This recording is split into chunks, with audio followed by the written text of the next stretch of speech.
Why I was right about Merab Dvalishvili. And still, the undisputed UFC welterweight champion of the world. He was well training, he was prepared, and I knew that. I know he was gonna make changes because every time I lost, I make big change and I learn from it. So I'm getting better and better. I have more tools in my pocket. I'm still working on, and then little by little I will show. Now it's my time.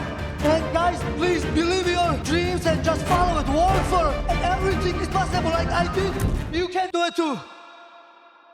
Merab is coming off a third-round submission over Sean O'Malley in a fight that he absolutely dominated. And although a lot of fans thought this time around things would be different, in my breakdown that I made about this fight, I said that Merab will not only win, but he would dominate Sean O'Malley this time around. But quickly, before we get the video started, for those of you who may not know, I'm JuicyMMA, I make opinionative MMA content, and if you guys enjoy videos similar to this, hit that subscribe button, that like button, and that post notification bell. Also be sure to hit that join button for exclusive channel perks. But anyways, let's get into it.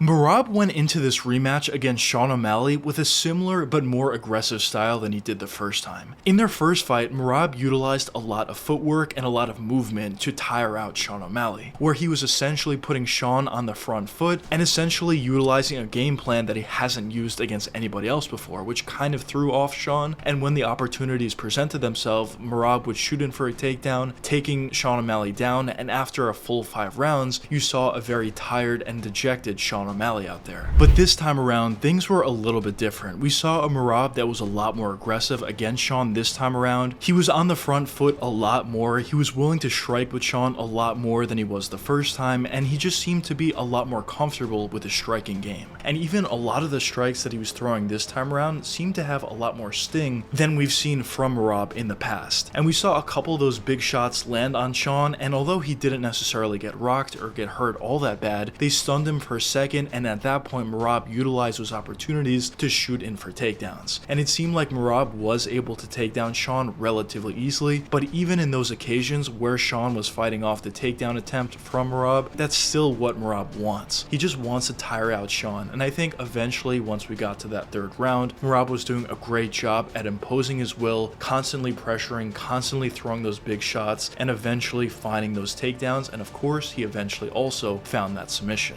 So overall, I think we're seeing a real evolution with Merab's game. We're still seeing all those same elements that made Merab so great in the past, like his cardio, like his pressure, like his takedowns, but I think we're also seeing a little bit of a new element within his game. In terms of his stand-up game, it just seems like his striking is getting better and better. He's putting a lot more sting on the shots that he's throwing, and that's just complementing the rest of his game very effectively, as I said before. Once he's landing those big shots, he's able to then utilize those opportunities to shoot in for takedowns, get his opponents down, and just have a lot of success. But even on the ground, I think we're seeing an improvement with Merab, as although Sean isn't necessarily the best jiu-jitsu practitioner or the best grappler in the division, I still think the fact that Merab was able to find that submission is a real promising thing going forward for him. And if this guy is able to finish you on the feet, or at least hurt you on the feet and potentially finish you on the ground, we're talking about a Merab Dvalishvili that is just going to be extremely dominant. But after this win against Sean O'Malley, it seems like Merab's next fight is going to be up against Corey Sandhagen, and although Corey does do a lot of things well, both on the feet as well as an improved wrestling game, I think overall we're going to see a Merab Dvalishvili once again impose his will on Corey. I think he's going to tire Corey out as the fight does progress, take Corey down a bunch of times, and find a win from there. I just think we're seeing Merab as a guy who's already extremely dominant, but in this fight for Sean, we're seeing a guy who's making more and more improvements. So overall, in the long-term future, I really just don't see anybody beating Merab Dvalishvili. As I said in my videos in the past, I think the only way you can beat Merab is by knocking him out with one shot, and I thought Sean O'Malley was the only guy who really could potentially do that, and the fact that Sean wasn't able to do that gives me even more confidence that Merab Dvalishvili is going to be a champion for a very long time. But of course, I guess only time will tell what does end up happening. But anyways, let me know what you guys think in the comments. Do you think Merab will be a champion for a long time, or do you not think so? so. But anyways, I hope you guys enjoyed the video, and if you did enjoy, check one of these two videos popping up now, and until the next time, peace out guys.